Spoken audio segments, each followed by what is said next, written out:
Hello friends, welcome back to the Spiritual Nomad YouTube channel. My name is Luke Bricker, I'm the Spiritual Nomad, and I want to share with you today just a few characteristics, a few attributes, a few marks of a spiritually mature person.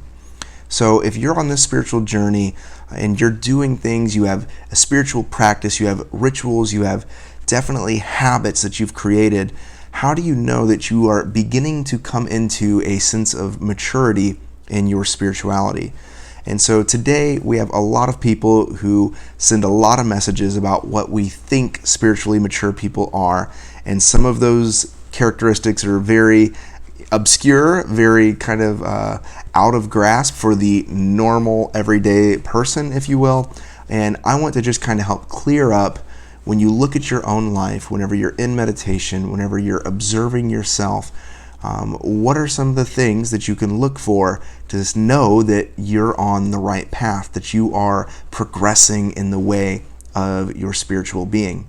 And so the way that I'm getting this, the list that I'm about to give you, is from an unlikely spiritual source. So not many people are going to reference this individual too often in the spiritual community. But this person that I'm referencing is the Apostle Paul. Now, before you get maybe too up in arms, believe me, I have my fair share of frustration with the Apostle Paul. I definitely have some issues with some of his teachings, some of his writings. I think that Paul was just a guy doing the best he could with the knowledge that he had, and some of the things Paul said were very enlightened, as we're about to see, and some of the things were very regressive, and I think even pretty strenuous, even given the time that he walked the face of the earth. So what I want to look at today is some of Paul's, really, I think, some of his best writing that he ever penned, and that is found in Galatians 5. So I actually am an exvangelical. I'm somebody who is a part of the evangelical movement. I'm an ordained minister, an ordained pastor. I've walked away from the evangelical movement. I still, in a sense, identify as Christian, but certainly hold to more of an interfaith reality today. So by no means am I trying to convert you to Christianity. Simply, that is my history, that's my lineage, that's what I was educated in, and for me, this is a stanza that Paul has wrote that has consistently stuck with me even as my spiritual journey has expanded and gotten much more wide. So Galatians 5 has this really unique stanza, paragraph about the fruit of the Spirit.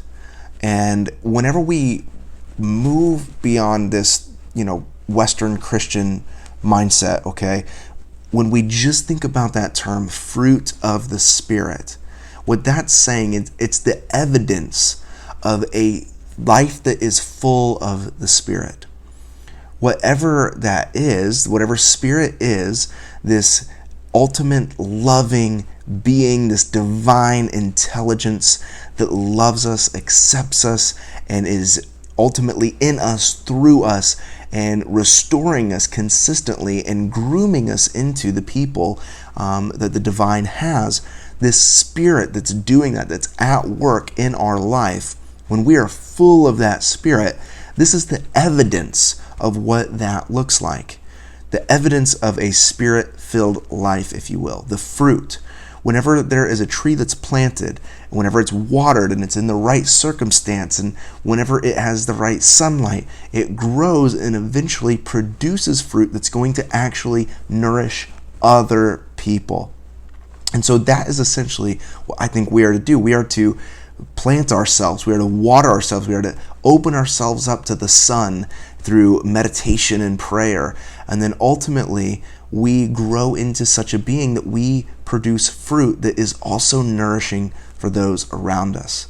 I would say that that is the ultimate goal of spirituality, is to reproduce this sense of new life in other people as it has been for us. And so certainly we can't force that with anybody. We can't make anybody grow, but we can offer ourselves. That's what fruit does. People can come and pick an apple off and eat it if they choose, or if not, it falls to the ground. But even at that, nothing's wasted. It's absorbed into the earth and used for nutrients. Nothing's wasted in this universe. So for us, how do we see that fruit? Like, how do we take that fruit off, pluck it off, and say, this is the evidence that I was hoping for?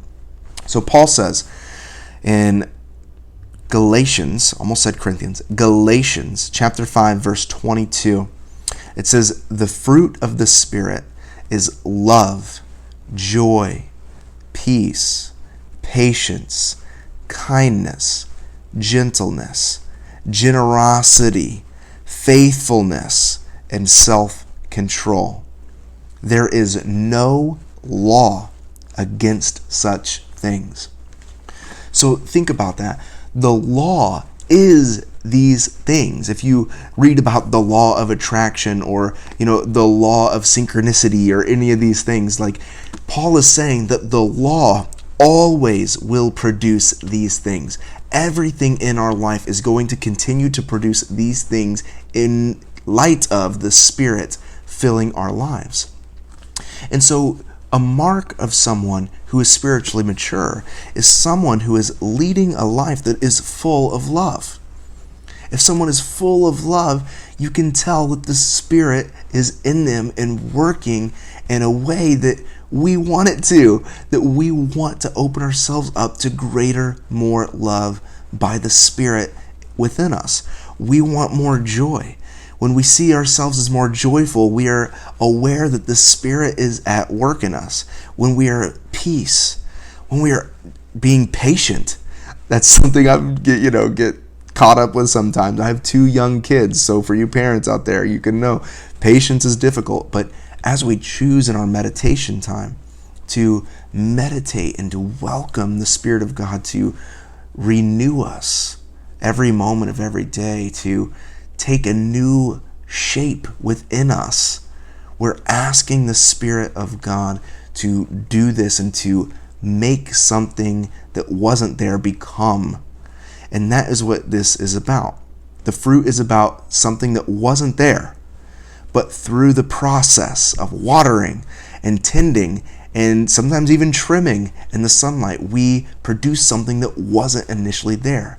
And so in our meditation, in our prayer, in our daily living, using everything as karma yoga, the people cutting you off in traffic, the irritating people at the store, your coworkers, it's all karma yoga, if I can borrow a little bit of language from my Eastern friends, that this is all shaping us. And when we're living in tune and when we're living in line with the Spirit, these things begin to flourish. These things that once were not there begin to become a reality. They begin to become a fruit in our life. So gentleness, when we become more gentle, when we become more faithful, when we become more self-controlled, when we become more generous, when we begin to give, it creates this vacuum and more is added to us. That's this whole sort of like law of attraction thing, right? When you give and when you do something in the world that you're called to do, it creates a vacuum and more is given. So love, joy, peace, patience, kindness, gentleness, self-control, yada, yada, all these things are marks of a spiritually mature person. So that's how we can know. That's our barometer. That is how we can reflect on our own life and say, am I being the spiritual person that I want to be? Well, how loving am I? How generous am I? How self-controlled am I? How joyful am I? And any of those things we can choose to begin to create by nurturing ourselves more. So those are the marks for a spiritually mature person. Let me know your thoughts in the comments. Let me know if that is something that resonates with you. And be sure to subscribe and turn the bell on, and I'll be making much more of these videos. Have a good day.